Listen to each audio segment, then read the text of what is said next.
What is going on, everybody? How are we doing on this fine Thursday afternoon here in beautiful California? My name is Eric, and welcome to Q2C-VR Gamer. What is going on? This is extremely exciting. I have two amazing people here. My partner, Todd, to my left, I think. Over there, my right? I think so, yeah. What's going on, Todd? How you doing, man? Hi, diddly ho diddly. I'm doing really good. It's exciting times here in California. Heck yeah, man. It's been an awesome morning. And forget about all that stuff. You want to know what's really exciting? Is the guy right below me has decided to come out and say hi, talk some amazing VR news today. Nathie, how are you doing, man? Welcome. Hey guys, thanks for having me. It's weird to be on a podcast again. It's been a while. It's been a minute, right? Yeah. It's so hard doing a podcast. First off, you know how hard these things and putting them together is so hard. And you guys did it like for so long, and we're just so good. So when you're done, you're like, okay, I'm going to take a break. It must feel good. But then after a while, you must get a little itch, right? You're like, yeah, I've been out of it for like 6-8 months, and I kind of get a little itch. And you want to talk a little bit, right? Oh yeah. Yeah. Like sometimes being excited about something and then wanting to share it with everyone, or just to complain. Both. Yeah, right. A little bit of both. I need a place where people can watch me rage quit live. You know? Exactly. That's exactly why I do this. I'm sure. Yeah, because I raged after the PlayStation showcase last week. Absolutely nuts. But no raging today. I promise. It's all excitement today.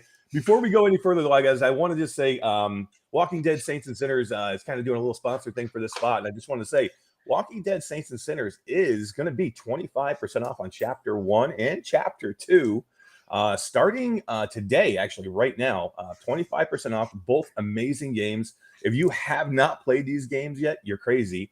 You should. But if you don't, you have them, go get them right now. They don't go on sale a lot. So at 25% off both chapters, it's freaking amazing. And Todd, they're doing an amazing giveaway also. So they're doing a giveaway of these cool VR cover. Like they're made with Walking Dead. Like Walking Dead and VR cover got together, and they made these cool red facial interface. Yeah, that look freaking awesome. And they're giving away like 500 of them. So check this link out in the description of the video. You can get in, you can do the giveaway. But yeah, you got a picture of that thing? That is awesome, dude. Oh, it's gone. It was there for a second. Did it go? Oh, there we go. There we go. Yeah, look at that, man. That looks pretty sick. Yeah.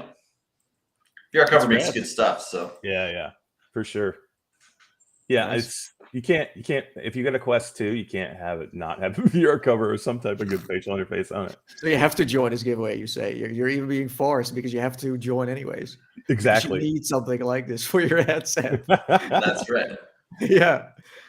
Very cool. Love that game. It's still probably, I don't know, Nathie, it's probably in my top 5 of all-time favorite VR games. Chapter 1 and Chapter 2 is really good too. Yeah, no, it's a great game. Like, physics are crazy. Yeah. Yep. Absolutely. All right, guys, let's just get into it. This is crazy. Let's go hardware, man. Quest 3 is coming. How excited are we? I'm kind of excited. I'm like, I'm not allowed. Like, the thing with me is like, I'm not allowed to be super excited over it because I haven't tried it yet, you know? And the trailer's always really fancy, you know, I have to say that, but it does like, to be honest with you, it does kind of feel like a Quest 2.5 or something.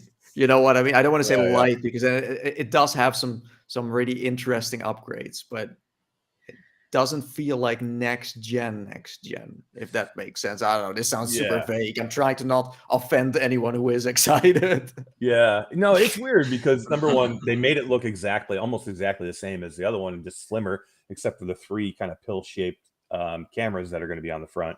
But I think what everybody's like, and we're going pancake lenses now too, which is kind of like getting away from that.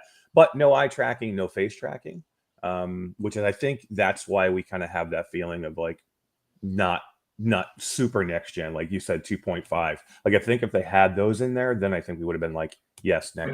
Do you think they could have put eye tracking, face tracking in a $500 headset? No. No. Then we'd be looking Quest Pro. And the thing is, even if they did add it, right, and it would have been for the same price as they are going to sell it now, which is $4.99. Yeah.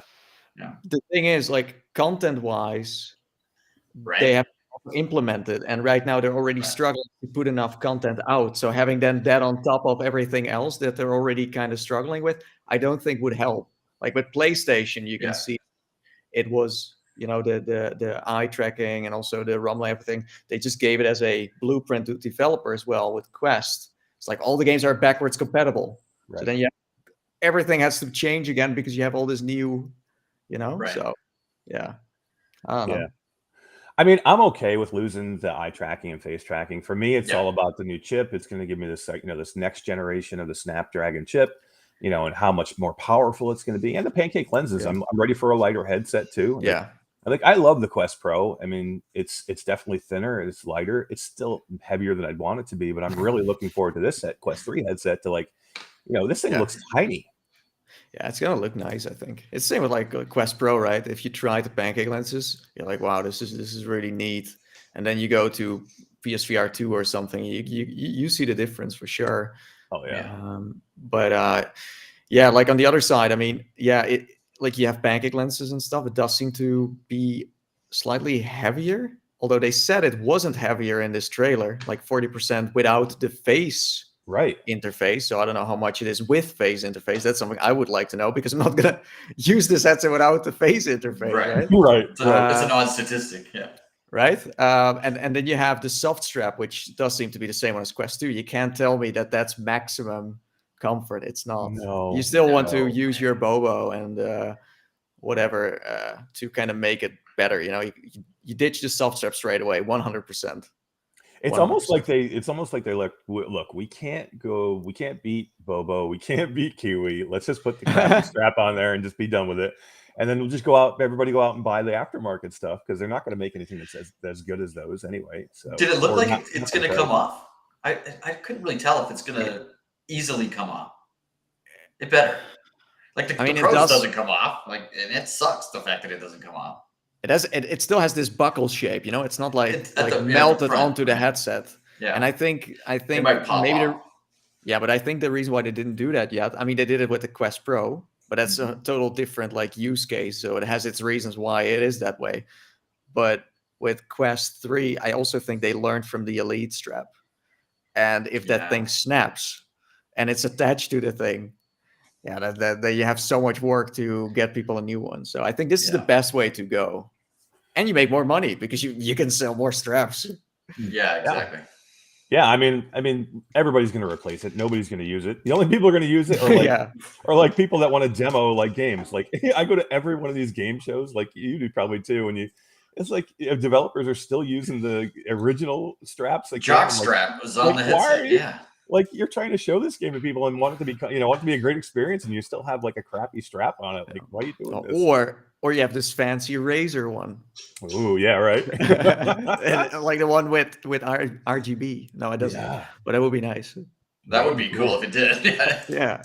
Then we know it's mainstream. If we put RGB on headsets, okay. It's mainstream. Okay. It's coming. Nice. Quest 4 light up RGB strips will be all over it. That looks sick. I would be down for that. I mean, big screen also has this little light right in the front. Yeah. I just tested this DPVR headset. And that actually does have an RGB stripe right in the middle of it. Interesting. So, yeah. But the RGB is one of the best parts of the headset. So. Okay. I know enough. Too much. Yeah, exactly. So, yeah.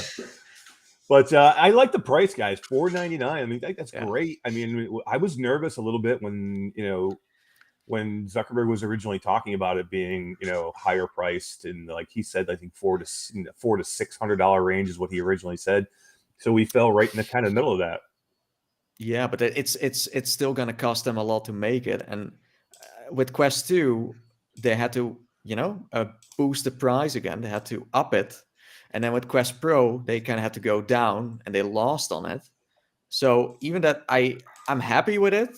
I also think they we notice, right? Like Zuck puts his entire company, his whole reputation, everything he has into the metaverse. So I don't know how long they will be able to, again, try to juggle this price up and down, because people do need to buy it, right? And if you look at Quest 2 right now, or in general, like, people aren't necessarily really into VR at the moment to buy a headset. So Quest 3 then needs content to sell. So if they want to have that price, that's fine. I'm cool with it. I think this is a great price. This is finally a price where people could say again, like, oh, yeah, I'm going to buy it. But if they then have to up it later on. Yeah. Money doesn't grow on trees is what I'm saying. I hope that's not the case. God, if they come out later and they're like, yeah, now it's $600, and we're like, oh, just kidding. Yeah. Well, what did you think about the new price for the Quest 2? It's now down to $279, I think, is what they're announcing. In, I think, 2 days is when the price drops. That makes that a super affordable headset for people who've never been in VR. Yeah, true. Yeah, I don't know. Like, on one side, I think there are some people going to buy it, but on the other side, I'm like, who cares? Because why would you buy it? Like, unless you are not familiar with the ecosystem, then you're going to do it. Right. But if you know about this whole ecosystem, then you know it's not a smart idea. Because right now, like, Quest 2 or like Quest 1 is now out of the game. Yeah. Now it's Quest 2's turn again. Yeah. And Meta pushes hardware real quick. I mean, we already had a Pro in between, so yeah. Yeah, I'm just thinking of the family of 4 walking through, Best Buy and sees MetaQuest 2 $150 off. They're going to be like, holy crap, we looked at that last Christmas and it was so expensive, but now it's like super cheap. I think not everyone is like us that's in the know and knows the whole story, right?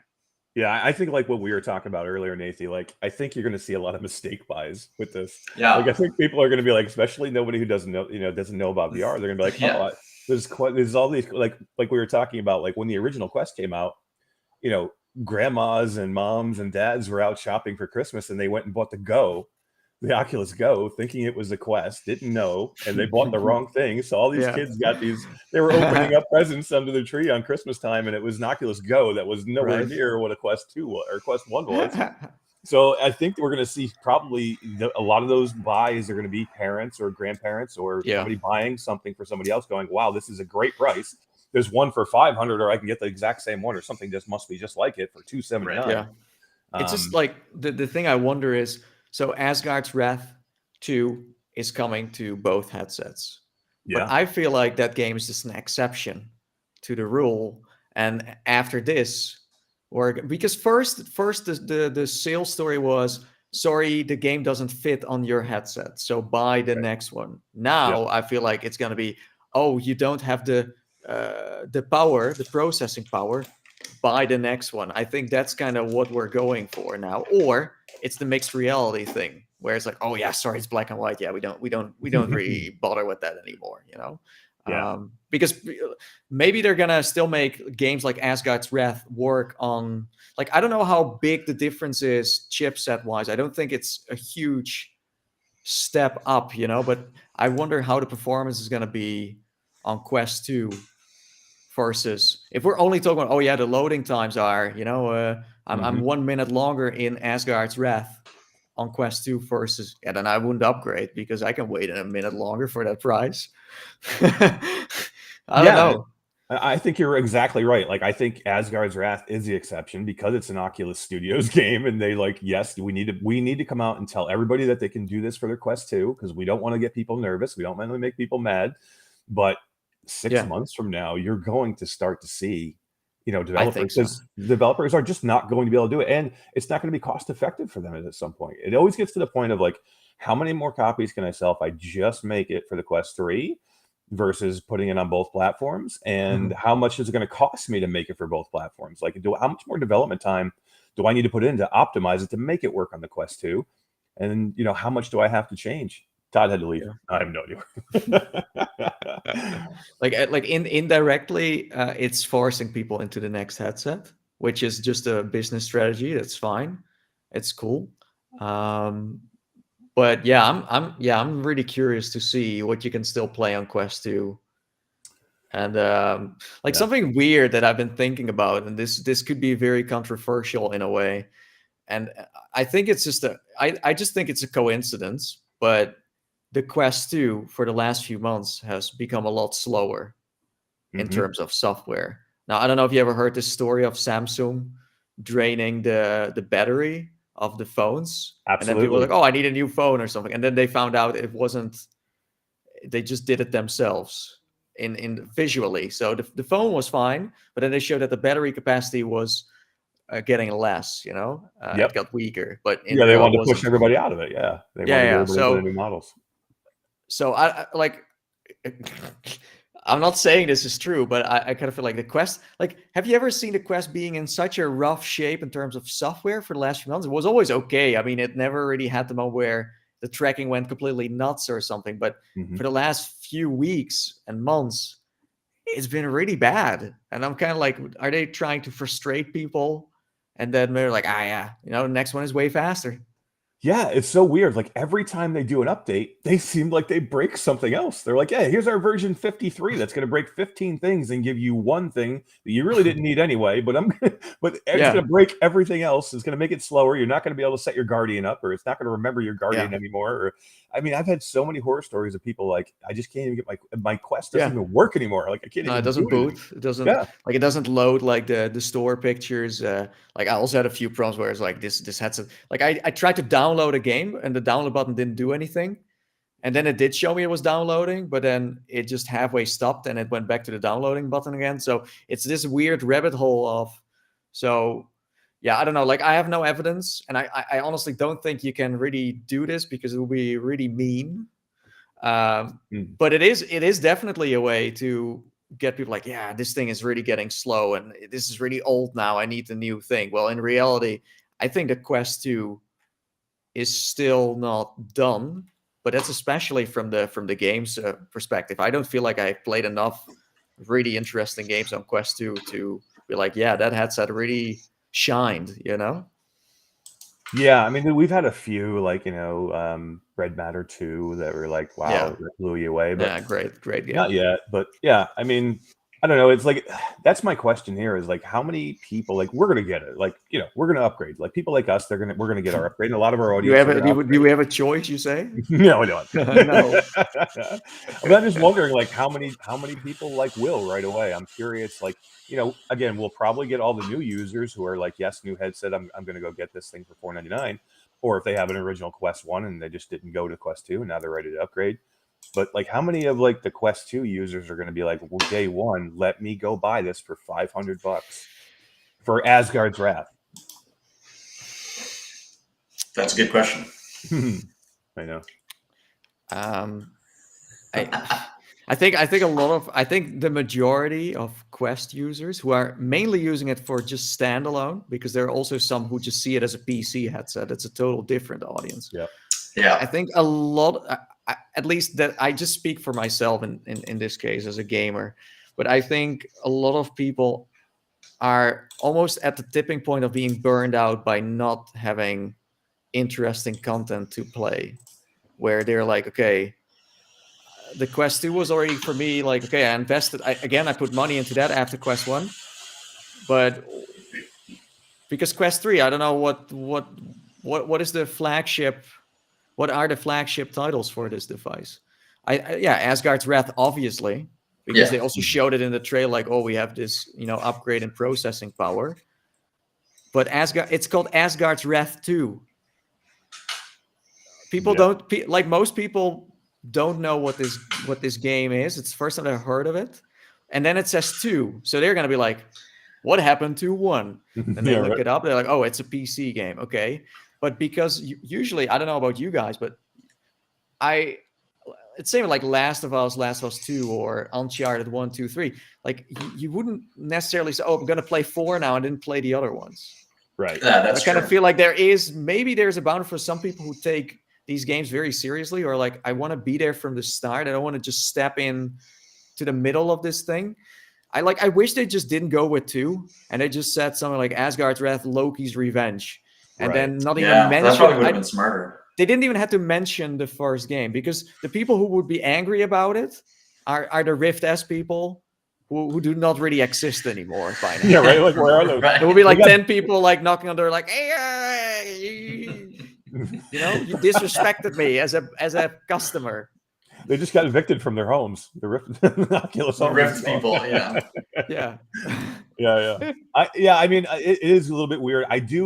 I was nervous originally when they had kind of like put the thing out, the little teaser out there a while back, that it was not going to be a continuation of the game, but they were just going to try and port the PC title directly to the Quest 2, and it wasn't going to be the same game, just on Quest. So I am glad it is a whole new game, a whole new standalone game. Same. I don't want to get into all the games yet because we're still in the Quest 3, but I'll say pretty damn cool that they're giving you the PC version for free, though, if you pre-order this game right now. So it might get some people that were like standalone only, and they get a PC, like, let me go try this game. But the majority of users, again, I don't have these numbers, but it's just based on who I talk to, who I meet, who's watching my videos on YouTube, etc. I think most people don't even own a PC to play it. But it's a nice bonus. But the thing is, they weren't selling this game anyways. No one was buying it anymore because the Oculus PC store is a ghost town. And all these games that came out like 3-4 years ago are all the way on page 50. So the first games you are going to see is, I don't know, like a tree cutting simulator and, potato wave shooter. I don't know what, but they are not moderating it anymore. On one side, I'm very excited for this. I'm not a huge RPG guy, but the thing that does shock me a little bit is that we're now at the point, content-wise, that they have to fall back on a game that came out on Rift and Rift S. And that on one side, it's a positive thing because they bought the studio, but it also kind of says that they haven't moved on. And they're like, oh shit, we need to make some games. What are we gonna do? Okay, let's just do something that already exists. Let's use some assets from that, create something quick. Because these gamers, these Quest users, they want some games, and the retention problem is getting bigger. Give them something quick. That's kind of how it feels when I see this. Well, I would have loved to see this studio do something like a new original IP. I mean, it could have still been in this realm, but it just shows that because it's called 2, there is a certain urgency behind that sequel. You know what I mean? I don't know. I could be totally wrong, but I mean, I definitely think there's some truth to that. I think we all know that Meta has a retention problem. A lot of headsets are in closets because they were really trying to get away from gaming. I really think they were like, gaming, and then we go social, and then we go business, and we try and make this not about gaming anymore, and they tried to pivot too fast. And then all of a sudden everybody was putting their headsets in their closets because they didn't have any software. There's nothing to play. So I think they absolutely said to themselves, we need to refocus back on games. I still think their end goal is to go back to social and is to go back to in a business form. But I think for now they know, to keep their investors happy and to make money, they need to go back to gaming and get those headsets out of the closets and to sell some new headsets. It almost feels like they kind of want to do what Apple does, and they just want a different audience, and now they're stuck with us. Exactly. Because even now they're quickly. They do keep trying. They keep trying. And they're trying to get the Quest. Like I think Apple was hijacked their agenda in terms of like teasing this headset, because usually, I mean, for the last few years, it doesn't come out around these times. No. And especially not around the showcase. They just make that completely separate.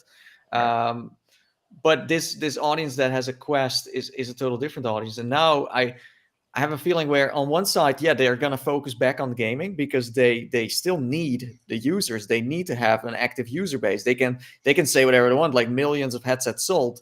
But if no one uses it, then you're going forwards, but you're going twice as fast backwards, And I think with the Quest 3 getting this color pass-through, and them saying, mixed reality, I hope they don't underestimate the fact that there are a lot of people who bought a Quest 3 because they want to play VR games and not mixed reality stuff. I think it's a really cool medium, not necessarily for gaming, but for other things that you can do with it, other use cases. But I hope they're not suddenly now thinking like, they're like all these Quest gamers, they all want mixed reality. This is what they want. They want to constantly play. These Quest gamers want to put their headset on and get away from their ugly bedroom that they're stuck in or their basement. They want to go into a virtual world, right? So yeah, like the current audience who owns a headset for sure. I don't know, like the people who are now going to buy one might feel the charm more because it's their first time in VR and AR or mixed reality, so they could have a total different experience. As I said, I'm interested in mixed reality, but not for gaming. I just don't see myself play these tiny little. I mean, Demio is cool on a table, for example, but I don't see myself like shooting aliens that come out of my wall. I mean, it's fun. But it's also kind of gimmicky. It's like downloading a free game on your phone, playing it for 10 minutes, and then going to the next. Yeah, to me, it's like an add-on. It's like extra. It's like, okay, I have a great VR headset that also does mixed reality. To me, it's like, It just gives you something else that's cool. Like if you try and like, I don't know if you do an all mixed reality headset at this point, if it would work. Like if you could, like to me, unless it's like extremely inexpensive and it's like, okay, I have this also that only cost me $100 as just a mixed reality headset. But for me, I love the little cute experiences I can do in MR, but I always want to go back to virtual reality because to me, it's like, it's an cool thing. And then I go right back to VR. So yeah. It's like if you want to play something hardcore, you go into VR, and the same with a phone. I mean, you can play some fun games on it. Nowadays, it's getting better. It's getting very impressive. But if you play something on your PlayStation or PC, then yeah. So I hope they kind of put most of their money into getting back into the content side of things for VR. Because if they're now saying, we're going to make a lot of content. Yeah, what does that mean? Like mixed reality content now or VR content? So yeah, I hope they're gonna kind of focus on the VR side because that's what makes them money. I don't think mixed reality for the current user base, you just have to that's why the Quest Pro was there. For the mixed reality, but because it kind of flopped, they're now stuck with two audiences in one headset. Right. Exactly. I did like the showcase did show pretty much no mixed reality, which was kind of a good sign, I guess. So that was good. So yeah, let's kind of jump into the showcase a little bit. So comparative, like I'm a huge Sony PlayStation VR 2 fan. I absolutely love the headset. I've loved all the experiences. It really got me excited about VR again when the headset came out and some of the games that we were playing. How about you? What's your experience been with the headset? And then what did you think of this last show that they just did? You mean like comparing the PlayStation Showcase to? Well, yeah. I mean, are you having fun with? Are you still having fun with your PlayStation VR 2? To be honest with you, I'm not using it that much. No, yeah, that's a problem. Right? That's a big story. There's a lot of people that are in the same boat where they're just not using it nearly as much as they thought they would. I think I saw someone who also bought one, just a guy who just got into VR, and he said PSVR 2 when he got it. It kind of felt like going to a theme park. You do this dark ride once, but you don't do it twice. That's kind of how he described the PSVR 2. He said, Bud, there is one game that I do come back to, and that is Gran Turismo. Yeah. Right. Yep. But then we're talking about a pancake game, basically, that he can play. And it's the same with Resident Evil. There are people who play it from start to finish. But the weird thing is they are, he, for example, said, I played Star Wars Tales from the Galaxy's Edge. He said, I just played it once. It was I didn't feel like I had to come back and finish it. So it almost feels like the difference between that's why hybrid is definitely important to some degree. So yeah, for me as well, I finished Resident Evil 3-4 times, and then I played it for a video, and I was like, I kind of want to do this again just so I can see what everything looks like in VR. I already knew the story. I was also how are they going to handle this scene? How are they going to do this with gameplay? Right. What are you going to do here? Is it going to be more scary when I meet this person? What is this jump scare going to do to me in this immersive environment, right? So there's definitely me where I'm in the supermarket, for example, I'm thinking when I go home, I'm going to play that level, and then I still need to collect this weapon, and I need to upgrade that. That's when you made a great game, right? Yeah, but again, we're talking about a pancake game, so it almost feels like cheating. And I don't necessarily have that with, I had it with Half-Life Alyx, where it's oh no, I need to go get back into that scary hotel again, and I don't want to. It's like one of the most horrible levels. I never come back to it at all. Yeah, right. But yeah, it just sits there, and it's a great headset. I think it's amazing. But again, there's no consistency in content coming out, and also quality content. So, and then it just ends up on the shelf and just waiting until something new comes out. Something exciting comes. Yeah. I think waiting is like the perfect with what you just said. They're waiting. Like it's like I'm waiting. Like we're with this showcase. You do that all the time. I'm like Sony. Tired of waiting. I'm like, what are we waiting for? Sony? But imagine you only have one headset and you put all your money into that, right? You finally made the jump to do it. Right. Like for us, it's like, I'm like, yeah, I also have a Quest 2. So I'll just, when something comes out next week, I just go Quest 2. And then the week after, I go to PSVR. So I can kind of balance it out somehow. But let's say you are just stuck with one platform. Yeah, then you're like, I can't do anything else. And after the last showcase, yeah, some people are like, why? Like, I'm your customer, so you have to. What are you doing for me? And it's weird to say. Like I think I said on Twitter that I was disappointed by this showcase, and it's weird because Resident Evil 4 was in this showcase, right? Yeah. But the thing is, everyone outside of our VR bubble already played it. Right. So it's not a big deal. It's not. It's just not. That's the difference with like Half-Life Alyx. Yeah, they force people into say like, sorry, next Half-Life, it's only VR. Right. That's when you know that they would be supporting it. If they come out with a title and like a huge IP title, if they come out with like Uncharted 6 and it's only in VR. Only in VR. That's the order. Yeah, but that's the order to go in. If you do it the other way around, it suddenly becomes ineffective because again, I am interested in playing it, but it's not about me. It's about people from the outside buying a headset for once. So there is more interest in it. So yeah, I don't know, like showcase for me, it was okay. It was, I mean, they did put something in there. Some people said like, just put it in a different showcase, just a separate one. But then it's like, then we're just sitting there for 4 minutes. I was going to say, it would have been a 4-minute trailer and then we would have all been pissed right off. So yeah. And it's, and when I looked at YouTube, like all these big creators, these like PlayStation focused creators and stuff, they made all these like recaps of the show. They were talking about Spider-Man and no one talked about VR. No, they just skipped it. It's like, yeah, mediocre. Bye. Yeah. Even Arizona Sunshine, which did seem to kind of get up there more. But the thing is, Dead Island 2 just came out. So people are like, yeah, zombies. Yeah, I already played Dead Island 2. Yeah. So it's all about timing. It's all about how do you introduce something to people? Is it a hybrid or not? It just shows how difficult it is to sell VR right now. Right. I think Arizona Sunshine was probably the best part of that whole showcase. So really, that was the and I think it got saved because it was a CGI trailer. I think it did show gameplay. Yeah, I mean, I'm sure it's gonna look good, but it's not gonna look good to people who are in the mainstream who are like this doesn't look like Spider-Man or something. Yeah, so that's what they needed. They needed one title. I thought like they have all these people that don't own VR that have PlayStation 5s that are watching this showcase.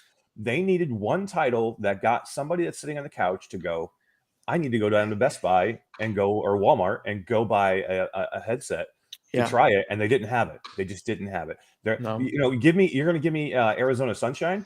Guess what? None of these freaking flat gamers know what Arizona Sunshine's all about. No, like, and again, it's a 2. It's a 2. It's a 2, yeah. Yeah. So I mean, who are you trying to sell there? Like, we already own your headset. You already got us. Like, you got us already. You got to go get the people that don't know. So you needed like a huge IP that was gonna, like you said, maybe only in VR to get people to go buy it. But isn't it crazy to realize if you look at like how Vertigo like puts this trailer out, how much VR has matured in terms of like this studio and what they put out versus like, have you seen some of the trailers that were put out today? Some of them don't tell the story of the game at all. So people are like, I don't know what this is all about, right? And that's the thing. They knew what they were showing, but the shocking thing is it's still not enough to get people like, oh, wow, this is really intriguing. Maybe if they showed some co-op, but I think there needs to be a whole strategy that needs to be rethought of how are we going to sell it to the, like, I think a lot of these developers are focused on how are we going to make Eric happy and Todd and Nathie and those people. Mm-hmm. Well, we're already in the ecosystem. Of course, you need to keep us in the ecosystem, which is also a challenge. But just look at like those people, because you wanna make sales, right? So appeasing us doesn't really do it. Yeah, no, that's true. No, you need to get to the masses. Now with the showcase, let's talk about some of the games that we did see, because I think they did a good job. Like I think they did a lot better job than say like PlayStation did, because again, PlayStation, a lot of the games that you saw on that PlayStation VR show or PlayStation showcase that were VR games were a lot of the same games that we already have. Zombies, shooters. You didn't have they needed an Astrobot too or something to get other types of gamers involved. So right off the bat, Meta comes out with Samba de Amigo. Now look, Samba de Amigo is not a game for me. I do like that. I do like that we get a Sega game up front. That's pretty cool. It's not a game for me. I see him like Beat Saber. But you're streaming it on Saturday. I am not streaming it on Saturday. No way. But it is a big IP, and this will get a lot of people excited for that. There are a lot of people that are going to want to play it. And I recognize that. So it's a good lead out title, right? It's very casual too. I think we first had Space Channel 5. Yes. Oh my God. Which I really enjoyed. People were like, this is so weird. For me, I'm not necessarily familiar. I know this monkey character is like an icon in the early days of gaming. I saw I don't know if you guys saw the chat of the Metagaming Showcase of 12-year-olds spamming the hell out of this chat, saying all this random stuff. No. And they were just like, is this a monkey from Five Nights? Oh, that was kind of like that. So these kids have no idea what it is. I remember somebody amigo from playing Sega Tennis, and he had a level in it, and that's how I knew about this character. But from my generation, I mean, I've seen this character before. I kind of know it's a big deal, but so this is, I don't know, maybe an older crowd really turns on with this kind of stuff. I mean, it's from the 90s. Eric and I are an older crowd. Well, speak for yourself. No, I'm just kidding. Well, maybe the kids will pick it up. I think there is some charm to it. I think those audiences will also play it. I think. Yeah, it's a familiar game style too, so it's not like it's going to be rocket science to pick this up and start playing it. Yeah, there's so many games that are exactly the same, very approachable. The younger audience, I think, is going to eat it up. The fact that Sega is even on the name is amazing. If they do any advertising on their side of things, that could open up a whole new thing. Yeah, because it wasn't Sega published it and also developed it, right? They didn't. Yeah. Mm-hmm. I don't think Meta put, because that's kind of not the spoilers here, but partly this showcase was Oculus putting money into games, and others were somebody amigo was just, I'm sure they asked them to be like, hey, you want to do another one? I don't think they were like, oh, hey, let's after Space Channel 5 do another one. But it's nice. It's nice. I mean, you can use this monkey, put it on the front cover next to a quest, put it on the box, and use it in your favor, I would say. Yeah, I think there's probably a lot of people that got excited. I mean, there wasn't maybe a ton of normal everyday VR users, hardcore VR people that were like, oh my God, Samba de Amigo. But again, it's a good IP. I think it's a good lead out title. Again, it gives you something different, because I know VR with Jasmine, she doesn't like zombie games. She doesn't like shooters. She doesn't like anything that gets too intense.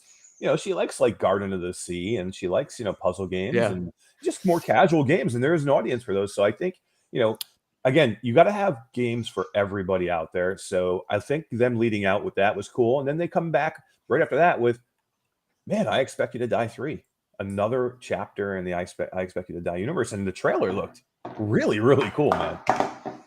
Yeah.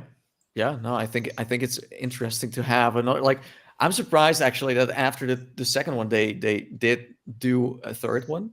But again, I think what you're saying, and I think it's totally true, is that because this genre is kind of rare, this puzzle genre, Seeded, by the way, this is Seeded stuff.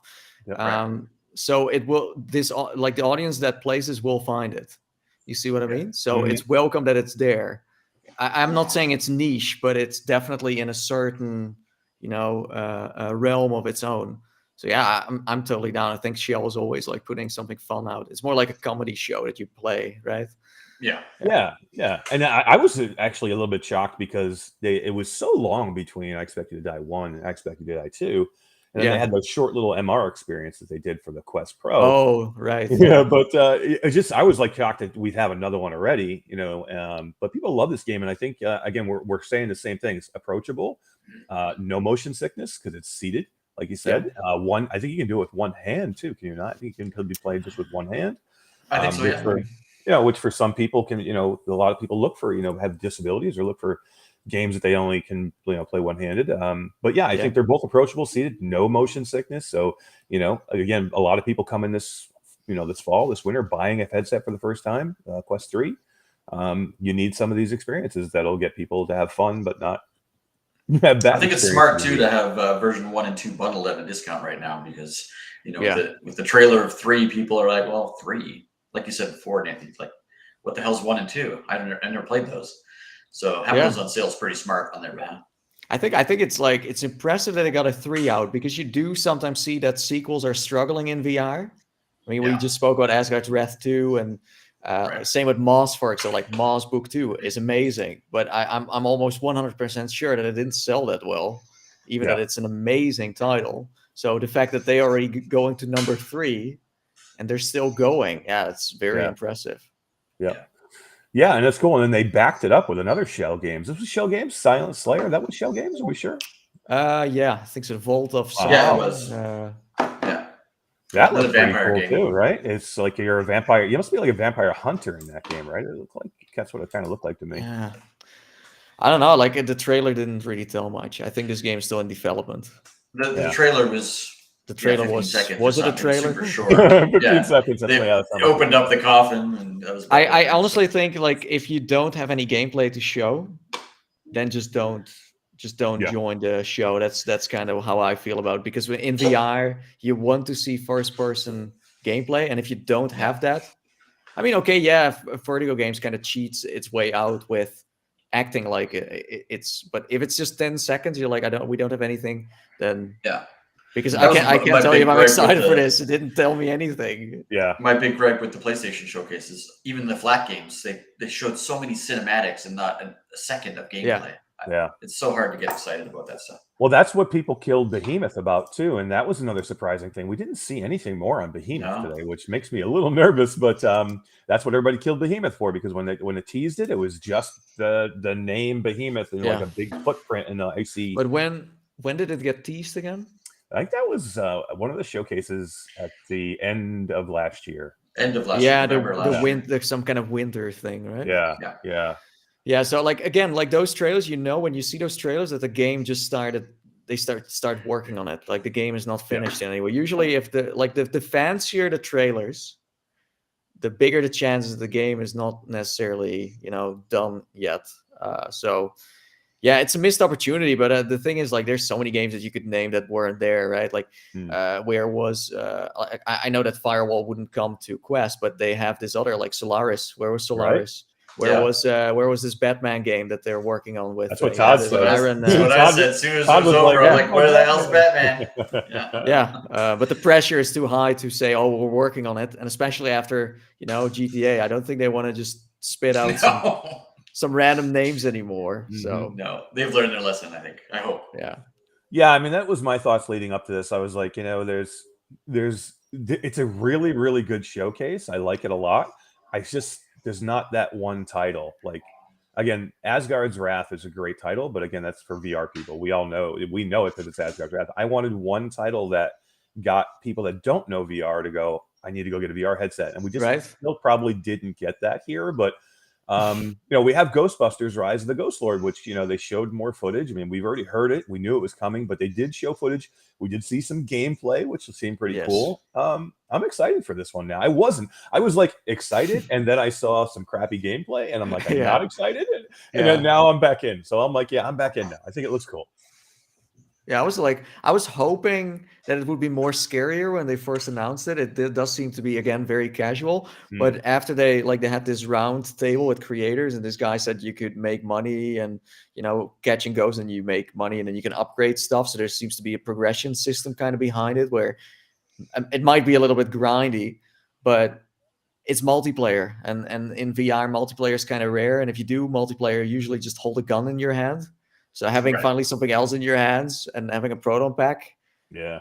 I'm kind of like down. Sometimes, I don't know about you guys, but sometimes I'm kind of like, I'm also more acceptable of, I'm like, yeah, at least we get this, right? So I'm willing to enjoy it more versus another wave-based thing. Yeah, it's something different at least, right? I mean, right. Yeah. It's not another zombie game. It's not another, horror shooter. It's just, I wonder if the art direction is based on Quest saying like, okay, we have a lot of like younger people playing, so you guys have to make it that way, or has it something to do with something else? My only gripe is the art selection was a little too cartoony. Like when the first images and video of actual gameplay footage came out, I was a little disappointed. No, it's a family game. I think you can Yeah. play it with your kids. Yep. You can play it with your friends.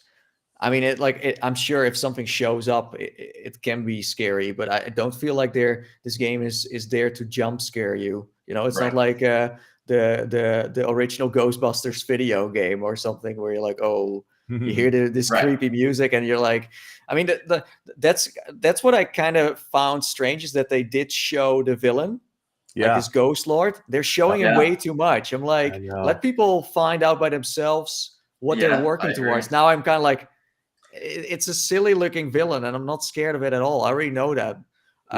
So if you just had it like hidden away and you were just playing like, oh, like we already have, maybe you have to collect items to get there and then to fight him. It might be something like that. But then it has kind of build up. I think they first they didn't show much. Now they show too much. Too much. Yeah, they give away way too much. Exactly Absolutely. Right. Yeah, but it's going to be fun for sure. Yeah, it reminds me of kind of like Luigi's Mansion. Like I think it's going to be more like that than it will be like any like a scary game or anything like that. But again, I think it's a good game for to get out in the showcase. It's a big IP that people know, and like it's another game that's a different game than like every other game out there. So they're trying to hit a broader range of people, and I think they hit it. And then they come back with a title that I've actually heard about a little bit before, but Underdogs looks pretty darn cool. This was Vertigo, I think.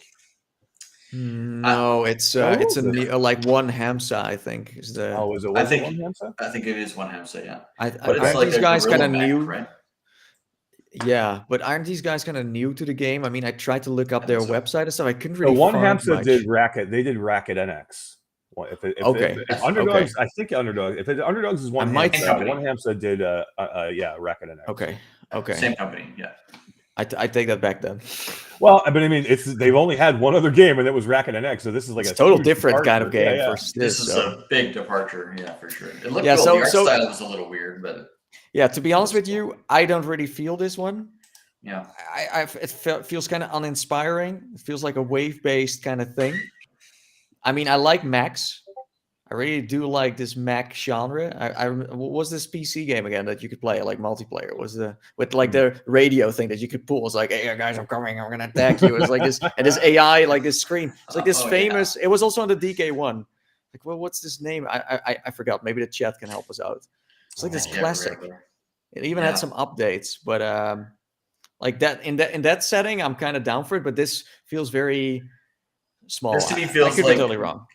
Gorn in a mech with a weird. Oh, are you thinking of maybe a Vox Machina? Yes. Yeah. That was good, and they came out with a good version of that for Quest. It was actually pretty good. But yeah, I love that game on Rift. It was like one of my favorite games. Like the cockpit in that mech was so realistic, and you could do everything. So realistic. You could mess with everything, and it was so awesome. But yeah, I mean, it's kind of cool. I mean, it wasn't probably one of my ones where I was like, hey, this is fantastic, but it was kind of cool. But man, mechs, it's like every other game feels like a mech game now.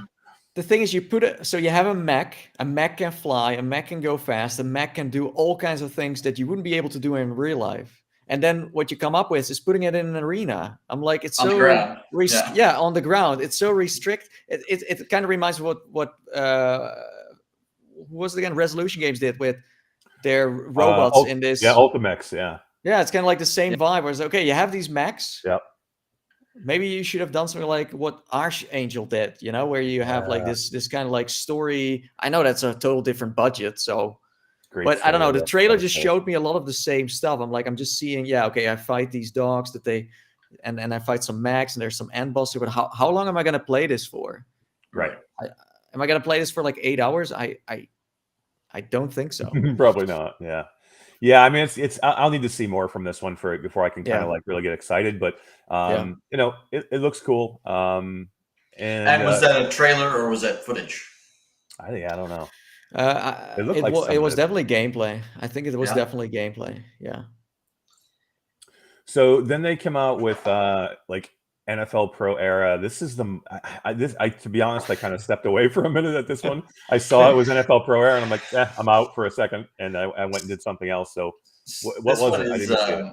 It's their next version, as they kept calling it. He never came out and said Pro Era 2. He just kept saying it was the next version of NFL Pro Era will allow multiplayer, so you can go in again and play, you know, against your friends live instead of just playing against PC opponents. So that part of it's kind of cool for the football fan, but I'm not a big NFL Pro Era player myself. It's not my kind of. Not my jam. Like coming from Europe, it's like we don't even know what. Right, exactly. Like, I mean, there must be some people who are into it, but this feels like a very American launch.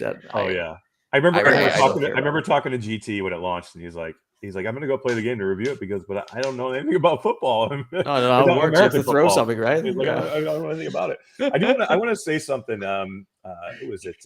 VR MC had a really interesting point in chat, or VR MC.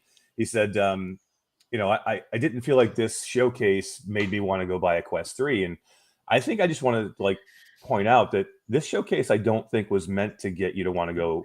This showcase was to protect people who thought that they were going to abandon the Quest 2 and make people feel better. So I think they want to sell Quest 3s, and they will sell Quest 3s, and their next, you know, Meta Connect will show it off greatly, or whenever they decide to like unveil it more. But I really think this showcase is to make people who own a Quest 2 feel good that they're not going to abandon me. Okay, it's nice. Whether it's true or not is a different story. Well, but I do work or not. Yeah. Well, I do have a feeling that at first this showcase was just going to be focused on Quest 2, just like last year, and then this whole Apple thing started to roll. And then they're like, okay, so if we announce or reveal the Quest 3, then we also have to put it into the showcase, because if we don't do that, then people are like, yeah, well, this new headset, and now you talk about Quest 2, and it becomes this whole chaotic big thing. I think they kind of had to. It did feel like because at first when they briefed me about all these games coming, they just said Quest 2 and Quest Pro. Right. They weren't talking about Quest 3 at all. And then later it was like, the Zuck just said Quest 3, so all the games Quest 3. I was like, okay, so you know, it was very like I felt the vibe that you're talking about in the showcase early on when they said every one of the games that we'll be showing today will be playable on the Quest 2 and the Quest 3. So I was like, they're really trying to like you said, whether this is true or not, and whether this will come to fruition, but they're trying to make everybody feel better in some way. Yeah, but yeah, NFL Pro Era, not for me. This probably shouldn't have been in here. I guess because it's NFL, they were like, let's put it in here. Yeah, I'm sure there's a lot of money behind it. So you have all these developers that you put on this bench, and this guy gets some money. I really don't understand. I mean, I don't get that at all. Yeah.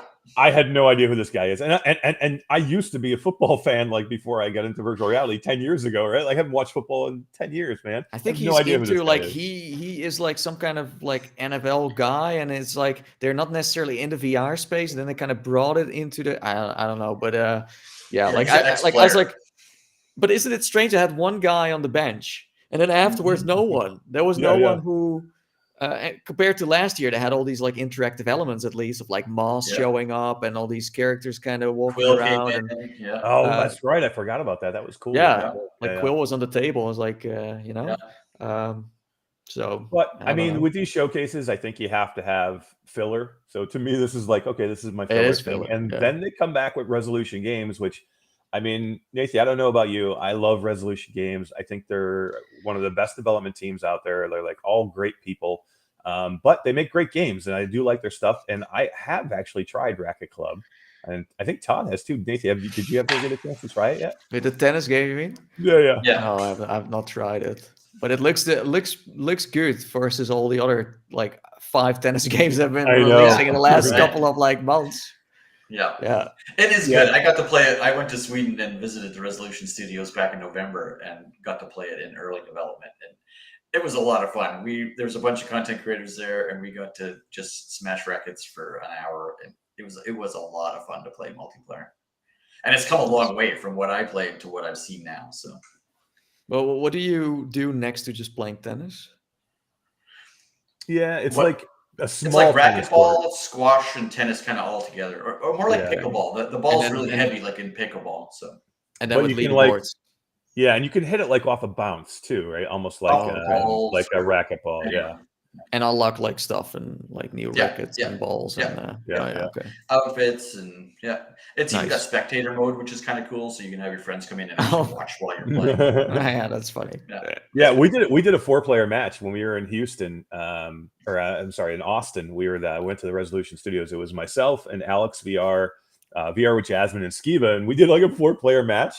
And I was exhausted.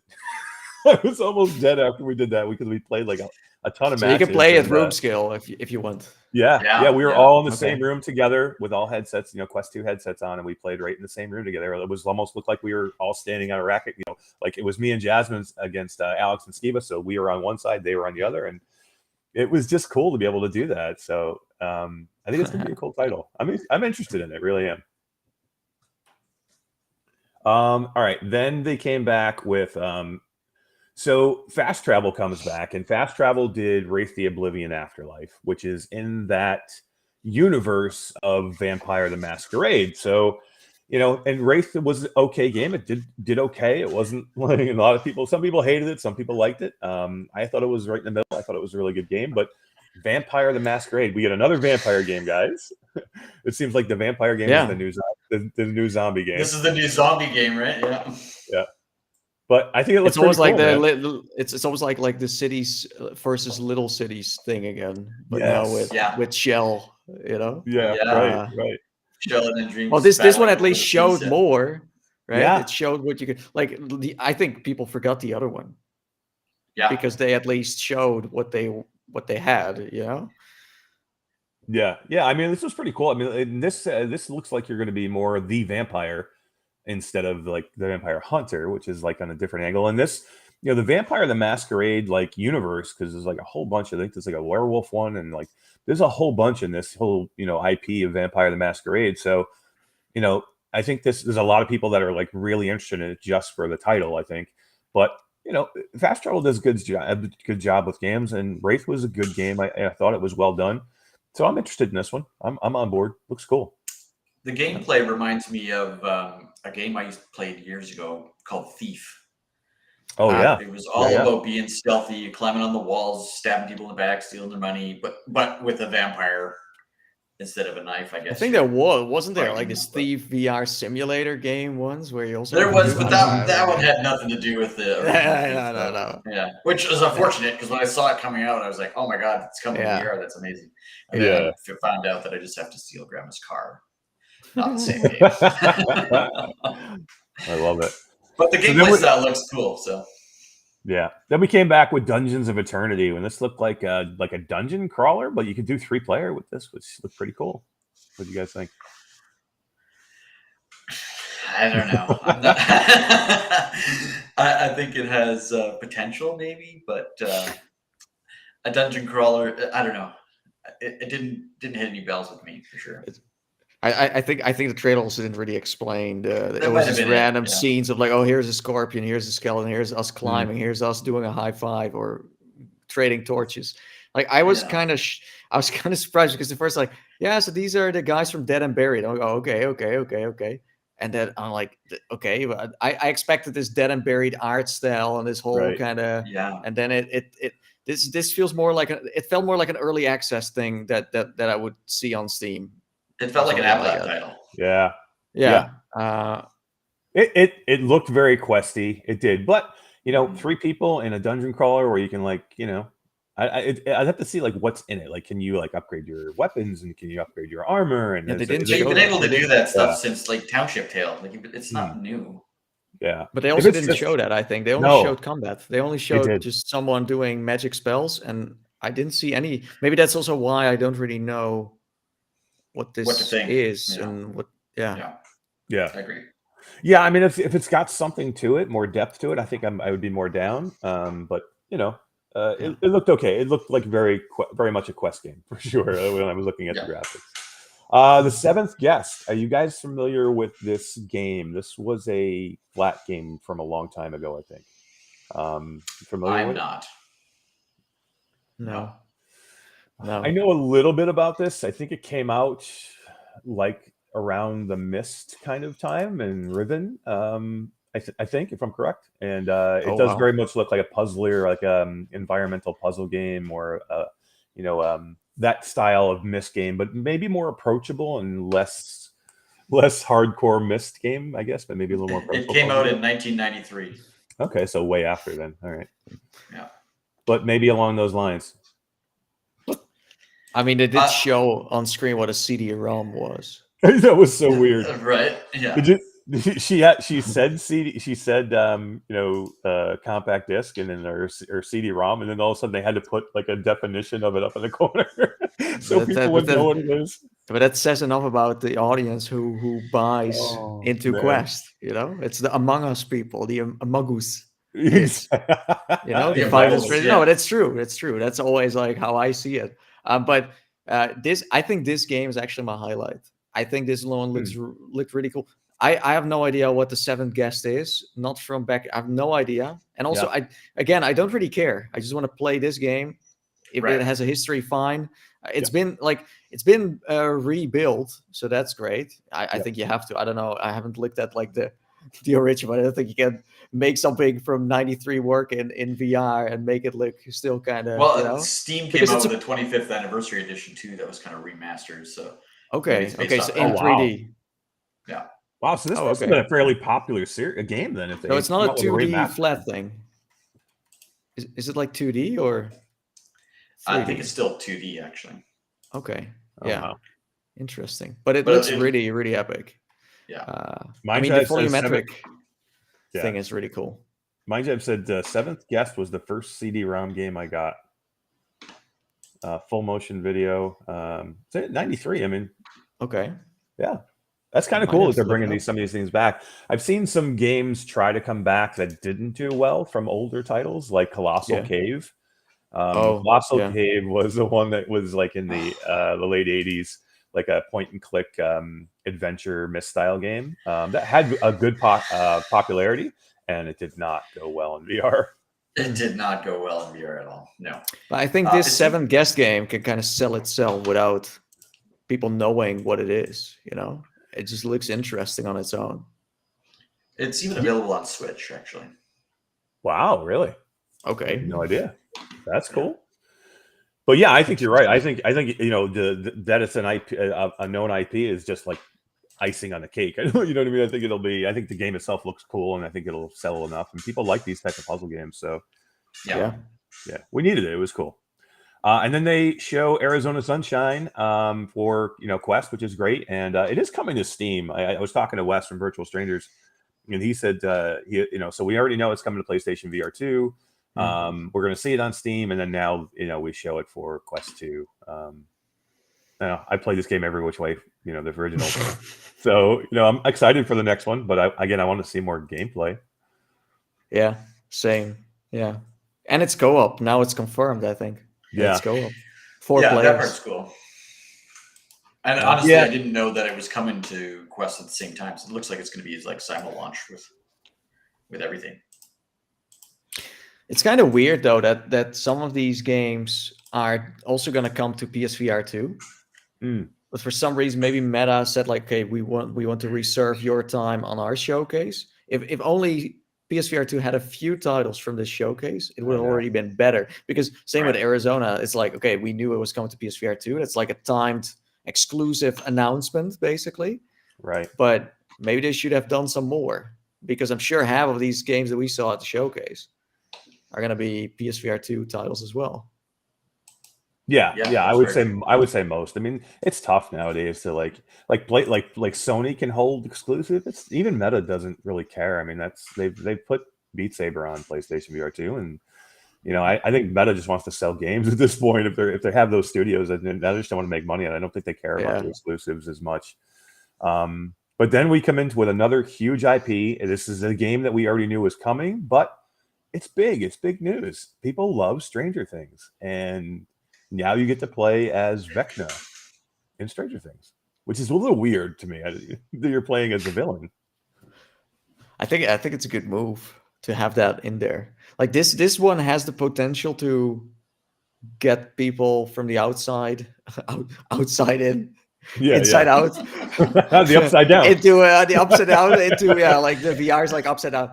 To get them to buy a headset. Like if Netflix would advertise this somewhere on their on the TV, on their social media in a way, I think that could kind of work, or time this when a new season. I don't think a season is going to come out anytime soon, so I don't think that will work. But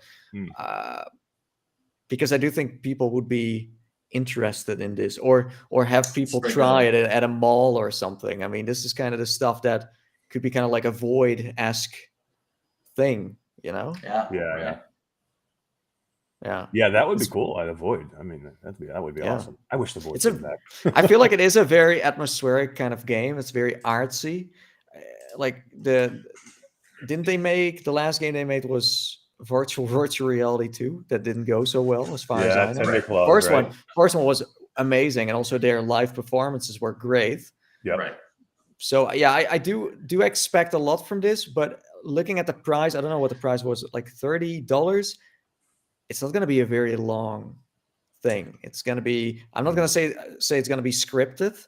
It's definitely like it feels like Vader Immortal in terms of like it's kind of cinematic. I think it's not really playing a game. It's just being a part of this cinematic movie. But Vader Immortal had its purpose, right? And I think if it's following that line, getting people who are Stranger Things fans to get into a game where they don't need VR legs and they don't need a ton of experience in VR is smart, right? Yeah. There's your approachable game that they know everything about because they're Stranger Things fans, and now they'll go buy more games in a minute. True.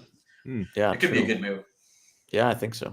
This kind of reminds me of the Twilight Zone game almost, and there's something about it. Like I don't think it's going to be like episodic like that, where it was broken up into like 3 different stories. But I don't know, something about it reminds me of that type of game. Maybe it's the art style. I don't know, but. And also the trailer, if you look at like the scenes that play out, it seems to be all like taking place at very specific dark and ominous things. It's not like, oh, hey, I'm Vecna, I'm taking my car, I'm driving to Hawkins, and I'm just gonna check out this place and that place. It's very like from A to B, and it just kind of plays in front of you, which I think is fine. I mean, again, like if this is something different, and if this does succeed to a certain degree, then Netflix might be like next time, like, maybe next time we should time it before a show comes out. Because in this case, if this came out around the same time as, I know the announcement was almost after the show ended, the last season. Right. So that kind of plays parts. I think this game's just going to randomly come out when there's not going to be a season anytime soon. Right. Yeah, I'm always worried about these big IPs because, like, if they go wrong, it's like bad for VR too. It's like, people will play this game, and if it's not good, they're going to be like, "This is what VR is." And, they always make me nervous. Yeah, we don't want that. Time will tell. Yeah, I hope it's great. The next one blew me away. I will admit to everybody, I know nothing about Attack on Titan. I don't know anything about it. I've never watched it. I hear it's amazing. Todd tells me how great it is, and his kids love it. But the freaking game looks amazing. Attack on Titan. What do you guys think? I think this is going to be bigger than Among Us was for VR. I think people are going to and flock to this game. Oh yeah, this is going to be a big deal. Yeah, there's going to be a ton of people, ton of streams. This is a big deal for VR. So like this kind of like Spider-Man kind of thing, when someone covers Spider-Man and it's VR, and people are like, oh well, and sometimes it's very basic in terms of what you can do, but people are still gonna go crazy about it because the studio who makes this, they made Little Witch Academia on Quest. Oh my God, no! It's this very Japanese, very simple game, but for a certain audience. Right. So I do expect it to be in that same spectrum of. I wouldn't say it's bad, but it's just a certain Japanese style to it, to how it looks and how it plays and how it communicates to you and everything around it, which is fine because I do think they like Meta has this focus on the Japanese market too, right? They kind of introduced the Quest there maybe a year or two ago, where they kind of rolled it out. So yeah, I think so too. I think it's going to do well no matter how it's going to look or play. Yeah. The fact that people can just kind of fly around, kill Titans together, that's all people want. Yeah, I agree. Looks super cool. I'm excited. There's so many people that were like flipping out over this one when it was originally talked about. So to be able to see some stuff now and get an idea of how it's going to play, maybe I thought it was really cool, and so many people are freaking out. I love it.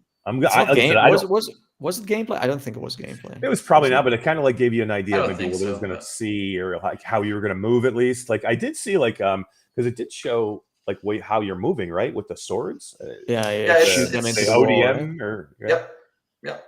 You shoot them into the walls and stuff and fly around like a grapple. Yeah. Kind of. Yeah, I mean, it gives you an idea like how it might play anyway, or maybe without seeing gameplay. It'll be Stride with giant naked Titans you have to kill. Oh my God, Stride! Oh no! This Gex game probably has me more excited than any other game in the showcase. This is absolutely my type of game, and it looks badass. And this was Bulletstorm. Like Asgard's Wrath, I mean, has me over the moon because I'm a big Asgard's Wrath fan. But this game, I'd never even heard of it before, and it looks awesome, and I am all over this one. It, to me, has the same play and art style. It looks like an After the Fall. It looks like an Eric game for sure. Did you see the size of some of these like monsters you were shooting in here? It was so cool. Yeah, oh my God, yeah. It is like a recreation of the original, I think. Although I played the original, but I don't recognize this VR version for some reason. Because I remember like kicking people, and then they would like end up in spikes and stuff, and it would give all of these like we'll get all these points. Like the crazier the kills, the combos, the more points you would collect, and then it would like load up to this like skill shot that you could then do. Right. I do think it's like I don't think they confirmed this yet, but I have a feeling this is also co-op. Yeah, I think so. Yeah, that's what it looks like anyway. Yeah, because there are other characters in it that walk around.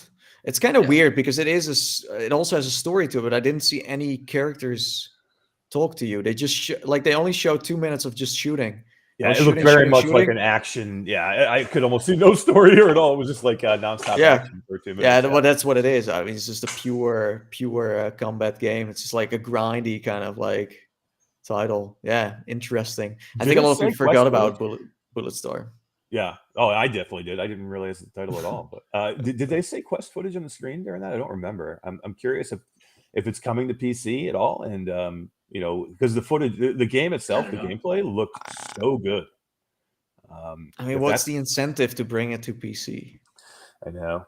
Bummer. That's the thing, right? Like, nothing. We're gonna sell it to like 10 people who just bought a. I mean, you have some big screen beyond people want to get entertained, so maybe you can sell it to those people. But and it's made by the Green Hell guys. Right. Yeah, it was Incuvo, right? Yeah. Is that, yeah. I think so. Yeah. I'm all down for this game. I mean, this one. When I saw it, I was like, this is it for me. Like I there's a whole bunch here that I want to talk about and look at and I want to play. But like this one, I really, really hope is good. I do see like Brad says it's on Steam already, but I think he means a pancake game. Yeah. Now I need to go to play the pancake game, but that's with 4 packs or with the what is it called again? The flat VR mods. Yeah. That's what PD said. PD in chat said, I've already played this game. I've seen the size of these monsters in VR, so I wonder how it plays. Bulletstorm VR is on PC and PSVR 2. Oh, really? There you go. PSVR 2? Yeah. So it's coming. PSVR 2. Oh, yeah. No, I've seen that. It's just coming to Quest is the yeah. It's just they get to announce it. They get to say that so it is also coming to PC. Well, then hopefully that will look a lot better. Yeah. In terms of visuals. Or was that PC footage? That's what I'm wondering. That's why I'm nervous. Oh no! Please, I know. No, Eric, don't do this. I'm nervous. Oh my God, no! It's no excuse to put a Quest part on PC or PlayStation VR 2. I'm not buying your game if you do that. Seriously. Yeah. I know. Oh, I know. I'm excited either way. If I get, I mean, I would rather probably play it on PC for me. But that's nice. But again, that's like why did they put Bulletstorm in the showcase for PlayStation? I mean, they could have made up for some stuff. Why wait a week? Why? Well, it almost feels like they're not competitive enough to steal it from Meta and be like, hey, this is ours. Right. It just, I don't know. Any of these titles, I would have been like, holy crap! I mean, you gave me something I didn't ever seen before, and instead of giving me something I've already seen or knew about, and I don't know. That's why they just Sony baffles me. I just don't know what to say. Yeah, but that's the thing. I don't know about you guys, but I would now want to play Bulletstorm on PSVR 2. I don't care about the Quest one anymore. I know. Yeah, I know. Me too. Like, it looks better. As soon as I saw that, I was like, well, then I'm playing it on that one. Yeah. Also, with the haptic triggers, these guns have all these like crazy Gatling things to them, so it must feel really good to play. Yeah, oh, man, with the PlayStation VR 2 OLEDs, it's going to be awesome. Yeah. All right, now I'm even more excited. Right. Yeah. Sorry, Quest. Yeah. But we do get Assassin's Creed coming. We don't see anything. Now, I know there's a lot of people who are probably disappointed, like we didn't see anything more. But I'm excited for this because Ubisoft is going to show this in their showcase coming June 12th. I think this is good because there's a lot of people that are going to watch that know nothing about VR, but they're going to go, wow, Assassin's Creed Nexus is going to be a VR game. That's what they're going to think? I hope so. I hope they show it. So. Sounds amazing to me. I hope they show something. I think it was. I partly agree with you, by the way, but I also think it was dumb to not show it here. Because you're on, as you said, you want to win back people. This is kind of the stuff, but then Ubisoft wants to keep it for themselves. Well, I think most of the people who watch this Ubi showcase, they're only there for Assassin's Creed. And then the flat version of it. Is this going to be a flat version? Is this Nexus No, this is a VR. No, it's a VR one. So that's my only hope then is if it's only VR, you may get some people that are huge Assassin's Creed fan who are like, or just like the Half-Life Alyx effect, where people went and got VR headsets for the first time ever because they wanted to play the next Half-Life game and they couldn't play it any other way. So. Well, the interesting part about this game is that Meta used to have exclusivity deal, but it fell apart after Splinter Cell got canceled. Yeah. So they now PSVR 2 has also a part to play. Yep. PC VR, I mean, I hope so for the few that. But so it will be available for more platforms. So different, that could be why they held off and they wanted to do it on their own platform because they're going to say available for PSVR 2, PC, Quest at the same time. Yeah, but I'm very skeptical of this one because if you look at when they first announced it, it's been almost like forever, 3-4 years, maybe 5. I remember seeing this at Connect, and the Rift S was still a relevant headset. Oh my god! Wow. So this game, this game was supposed to, I think, even come to Rift. Yeah, like there are these trailers like that you see of people like working in the office and they were working with all these, like you saw the sensors still on the table and everything. So that's kind of the era we're talking about. I don't know. Like I want this to be good, but I think what I'm afraid of is that parts of this game are going to be amazing and then other parts are going to suck. And the reason why is because you can see where Ubisoft has to fire people, where they went to do the NFT garage business, where they tried all these weird things, where they were losing money, where they maybe started focusing on this Battle Royale title that didn't even last for like a month or something that no one seems to remember anymore. So because Ubisoft is making it, and they do have they do have skills. I mean, they had Eagle Flight, they had Space Junkies, rest in peace, and a few others. But I don't know if that team still works there. But if things take this long, they just want to get it out. And I don't know how many times they had to restart this project or if it's just still the same as from the beginning. I don't know. Like it did leak, right? It did just leak on, I think some playtesters played it. Then they spoke to this journalist. We do know that it's like this multiverse thing where you play as Ezio and then you play as this and that. And you do kind of have this open world to explore, this tiny open world. I really don't know. It's been this long that I just can't even say if I think it's going to be good anymore. Yeah, I'm agreed 100%. I think you could definitely see a curve in this one, like where they started it and they had a bigger budget, and it's like it started out as a great game, and then like you're gonna see it progress as they started to lose faith, and like then you'll see that spot where they were like, okay, let's kill Splinter Cell, and the game starts to get a little bit worse. But this is exactly the same what happened to Redfall recently. It was a complete flop.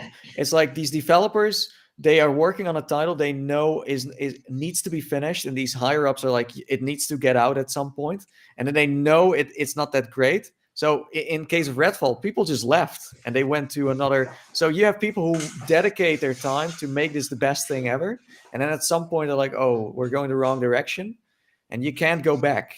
You just have to keep working on it, even that it's gonna go the other. So I don't know how many people even still work on this now. Like how many people are still like working on this and finishing it. But I do think at the UB showcase, it needs to get a date. If they're still like, coming soon. I'm like, they have to show a trailer and a date. Absolutely, they have to. And they need to show gameplay. I don't want to just see a trailer. Yeah. Yep. Yeah. If they don't, they're gonna get killed. And this is one of those games I was talking about that just makes me nervous because I really want it and I want it to be great. I just have a fear that if it's trash and shit, then people are going to be like, this is VR. And we're like, no. It's just like we just need a game like this. But I don't think Assassin's Creed has kind of lost its like IP name, because Ubisoft has been, it was announced, it was still a strong IP, like Black Flag came out and all these, they're like, wow, this is amazing. But now we're kind of at the point where it's like, what is Assassin's Creed even? Yeah. Yeah, it's definitely not exactly where it used to be. We got a $5 super chat or €5 super chat. Yeah. Oh yeah. From Kara, who says love. Nice. A heart. Thank you. It's probably for you. I don't know. Like I see euros, I'm like, okay, it must be me. Yeah. I don't think she's hearting me. I don't think so. I think that's Ikara from the Ghost of War server. Thank you for the super chat. We appreciate it.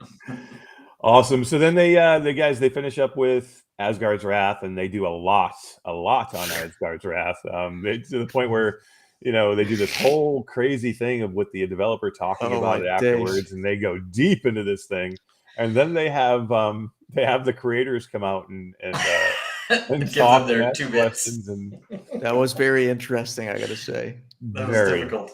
It kind of like, to me, it kind of like, especially the first talk, it felt like, okay, you guys are going to sit here and make up some questions and ask them. That's what because I don't think they played it. I don't think they played it. So they were asked.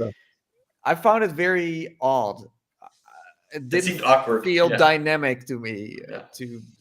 I was just wondering, like, okay, what if I was sitting there? Because I would be like, I'm really that guy. I was like, okay, can you also tell me something that not only like, okay, what did you struggle with, but what's the least like part of the game? I just want to sit there and be like, yeah, I'm so excited. Yeah. I really want to know what's up. But I mean, that's not the place, obviously. I think they would panic if I would ask. But it was a weird format because you have like the guy that's trying to do the interview part talking to the developer who's sitting there, and then you have the creators like no, but he was interview. He sat there so the creators wouldn't stop talking, and he was kind of moderate to keep them like talking and stuff. Because at the end, I don't know if you saw this, but he said like, okay, that's it, and then everyone would say something, and it didn't say anything. Right. That's why this guy was there, because if he didn't give instructions, they would just be like, it's really it was called a round table, but it wasn't really round. Right. But I mean, props to the people who are sitting there. I mean, like I would be really nervous. I would be really nervous about that stuff. I was, oh my god, now I need to really say something useful.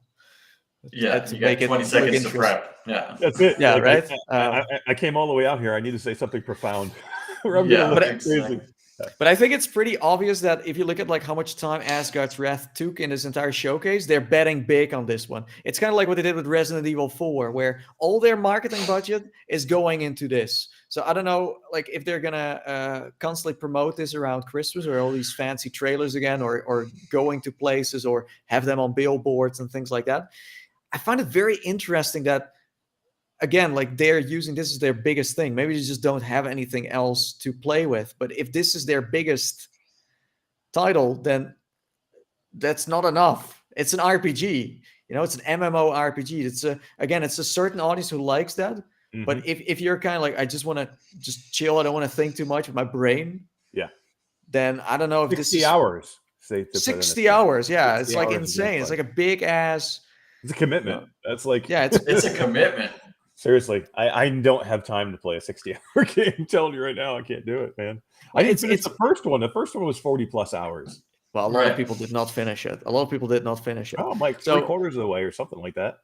It's just weird to me that, yes, this game is welcome and it's great to have it in the list. But if this is your flagship title and it's not a genre that speaks to everyone to a certain degree, then, yeah, I just don't know what to say. I mean, yeah, GTA was maybe what people were hoping for because everyone can kind of play that. If Eric wants to just drive, like everyone has done that, right? Like drive through the city and wait for the red light and just act like you're an NPC. or like maybe Todd would grab this jetpack from Las Vegas and then try to fly to this army base and then get chased by tanks, like stuff like that. That's the kind of stuff I would do. Heck yeah. Yep. But yeah, you know what I mean? Like, I think this showcase was great, but it wasn't the best. Nope. I think it was a good showcase, but it's just like at least like 2 banger titles that the outside were like, yeah, okay, now you have my attention. And that's not Asgard's Wrath. That's something inside our VR bubble that has a legendary status. We know what value it offers. And the people Do you think if it was Asgard's Wrath something else as opposed to Asgard's Wrath 2, it would have had a totally different it would still be an RPG, but I think it would have helped for sure to kind of sell it better to the outside. Yeah, I think so. I don't think it would make a huge difference, but it definitely makes it more appealing to the novice. More like it's a clean. It's the same like your podcast. Like if we put like 6 numbers behind it and then call it a podcast, it doesn't sound that good anymore. And people are like, I don't know why I should join this podcast, right? Yeah, like what is this? Yeah. Yeah. So, but yeah, I don't know. I'm definitely like I missed some titles that were just some people in Meta's lab where they look at their numbers, all the data they have. So, okay, yeah, we need 2 titles that are not for Eric and Nathie, and this is gonna get pushed out. A little bit what they did with Resident Evil 4 in a way, or with Beat Saber. Yeah, it's just like they bought all these studios. They closed Echo. They did all this other stuff. They made some huge sacrifices. And I just don't see that back right. I don't see that they really want to get the mainstream into VR. It's clear that like we in the VR bubble can be happy with this. It's very decent. It's one of the best showcases so far. It really is. Like, I mean, it's so tough. Like the PlayStation 1 just did not have me excited at all. I was really upset by the time it was over. This one, I was like, I'm excited. I mean, we got the headset announcement, which is great. That definitely helps the showcase because I think you're excited over the headset. And then you get into the game. I think the way they did it and the types of games that they put out there, the varied styles of games was great. I like you said, I think PlayStation could have taken a lot of like looks as this showcase is how they needed to do their showcase. And they ended with what they probably thought was the biggest title because Asgard's Wrath is a known title for us. I think they probably wanted to end with GTA San Andreas, but I don't know if that's even ever coming, ever. But that's what they probably wanted to end with. It's just like for me, like Asgard's Wrath, that they like I see how much work they already put into it now and marketing and attention, that they partly don't understand the audience that is already there and the audience that they would still, I don't know. Want. Like they want, right? It's a game, so it's a good. It's just you need a combination of a few games that together are a really strong hold. Like something that is really solid. I just can't think of besides GTA what else they could. I mean, there was this Deep Silver title as well that might be still in the works. I don't know where that went. I mean, maybe they also spoke too soon on that. I honestly think GTA is canned. I do too. I don't think it's going to happen. I don't think it's going to happen anymore. And I think the reason why, if I can make a guess, is because when they were planning to do it and they were already maybe or they just started development, this trilogy that Rockstar brought out was a complete flop. And people are like, Rockstar, this is the first time we feel like you kind of robbed us from our money. And I think Rockstar was in such a panic. So, okay, this VR thing, not going to happen anymore. We don't want any more damage here.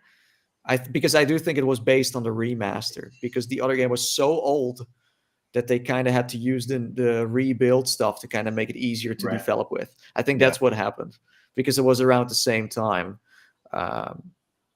It's a shame. I think you're right. I don't think we're ever going to see it, and it is a shame, because that would have been amazing.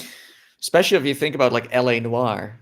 Yeah, they try to, like standing in the mirror, putting your head on, and then like waving at yourself, and then walking around in the car. And it was like for them, they weren't even trying, and it was already fantastic. It was already good. Yeah.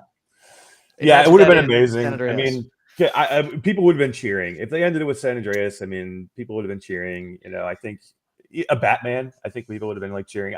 I'm cheering because I'm excited, and I'm like, at least somebody did a showcase that got me excited with good games. Like, I'm not unhappy after this showcase. I'm happy.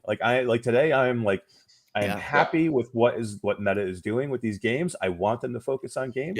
I want them to do well. Whether I like Meta or not doesn't matter. They're good for virtual reality. And I think the goods outweigh the bads. And you know what? We all want them to succeed. And you know what? There's a lot of people out there that can't play VR any other way. So I want those people to be happy. I want those people to be able to experience awesome. But that's the thing. It's like, I don't know about you guys, but I feel like nowadays I'm wearing two hats, where on one side I'm in the VR bubble and I'm like, okay, I could never dream of these games. But on the other side, if no one comes from the outside, then who are the people who are going to play these games? Because I do see a lot of developers struggle with, like, we have seen some fantastic games that just flopped in terms of sales. And it's just because there are not enough new people coming from the outside in to buy these titles. And because of that, you slowly don't get these games anymore, And that's kind of the problem you get. Or where some developers, they move on to Pancake, Right. Yep, absolutely. And, that's why I'm excited. I think the Apple thing is going to be fun. It's going to be exciting. That'll get people, new people in. I think the new headset, Quest 3, will get new people in, just like, the Quest 2 got people excited. So all in all, I'm happy. I'm happy today. I get to go smile. I get to go to Awe now and go look at the show and go see some new tech. And then me and Todd got to do, we have to do a talk later that bore a whole bunch of people about community. You can talk about Quest 3 as well. Be the expert. Skiba is down there right now trying to figure out how he gets a demo, because Meta has their doors banging on the Meta door closed for 2 days. Oh, you think they have one at AWE? They have doors there that have been locked for 2 days at the show that you can't get into. So I'm sure they're giving demos, but it's just for some enterprise people or business people or you might be pulling the upload card. I'm hoping he gets in that room. So, well, if there's really something there, I mean, you don't want to pull the upload card with like what they did with Valve, for example, where someone said like, "There's something in this room," and then they were like, "We need to get in," and there was nothing there. But all right, Nathie, thank you for being here, man. Thank you for taking so much time out of your day. This was such a good time. We need to do this again. Please come back anytime, man. There's going to be so much happening. This is going to be an exciting, couple of months. It's going to be busy, but it's going to be really exciting. Yeah, it's nice to talk to people who understand the industry. I sometimes also talk to people who pretend they know what to talk about. It's a total different, So that's a different conversation. It's just acting like Yeah. No, it's amazing. Thank you. Yeah, this was great. Everybody, thank you for watching today. We appreciate it. We hope you guys are all excited too, and I hope we'll be back next week, Thursday, Todd. Maybe, I don't know. I think so. Yep, we're back home, so we'll be back home, and we'll see you all guys soon. Thanks for hanging out with us today. Bye-bye. Bye. Bye, guys.